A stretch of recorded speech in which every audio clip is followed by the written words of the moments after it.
Boycott. A famous civil rights leader sets his sights on Kroger after stores close in a predominantly black neighborhood.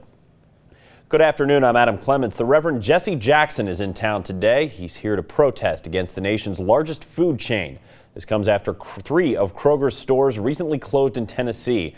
Now, while Kroger says that those stores underperformed, Jackson says it leaves fewer healthy food options for those in predominantly black neighborhoods. Local 12's Jeff Hirsch joins us live now in Walnut Hills, a Cincinnati community that's no stranger to a lack of grocery stores. Good afternoon, Jeff. Well, good afternoon. I'm in the parking lot for what used to be the Kroger store in Walnut Hills. It closed 13 months ago. It was an underperforming store. It was losing a lot of money and had been losing money for years, according to Kroger. And there's another Kroger store not too far away, but this one is closed down. Reverend Jackson came here to talk about Kroger. He's going to be at the Kroger headquarters later this afternoon. He went from here to a school, but he will bring the same message. And there were about 100 people here to listen to him. It was interesting to hear Reverend Jesse Jackson. I've heard him many times over the years. He had a very booming, powerful delivery as befitting a civil rights leader and a minister. He's older now. He's been fighting Parkinson's disease.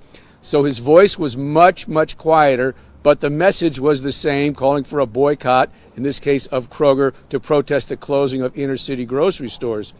Now, I asked him a question, and the question was this. There are a lot of African-American employees of Kroger, and they work for a union, many of them, that has been very supportive of civil rights activities. My question was, if there is a boycott, and if it does succeed, could it not backfire and trickle down and hurt those employees?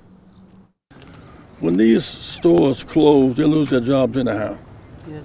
The broader the base, the people wanting to buy their product is not against their jobs. We want them to work and be promoted. We want them to work and have black products and services in their stores as well. It's not just a matter of consumerism and job, it's also a matter of contracts and procurement.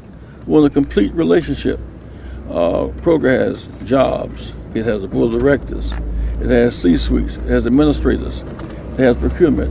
Somebody gets paid for picking up the garbage. That's a contract. Somebody gets paid for security. That's a job. Construction. That's a job. So that the broader the base, the more people work. So to try to play those who are working off against those who are not working will not work, because if the community is not working, they will not stay there anyhow. That's right. You can tell, again, the message is a message that Reverend Jackson has been saying for many, many years, but his voice is much, much quieter because of age, and more, I would think, because of illness or fighting an illness. This store, though, might actually come back to life in some form, not as a grocery store, not as a Kroger. The Walnut Hills Redevelopment Foundation has acquired the building, and they are looking into a variety of options as to what they hope they can put inside, maybe some smaller shops or boutique type stores that perhaps some of which would sell food. Live in Walnut Hills, Jeff Hirsch, Local 12 News. Back to you. All right. Kroger spokesperson tells Local 12 that the company has long supported Reverend Jackson's Rainbow Push organization.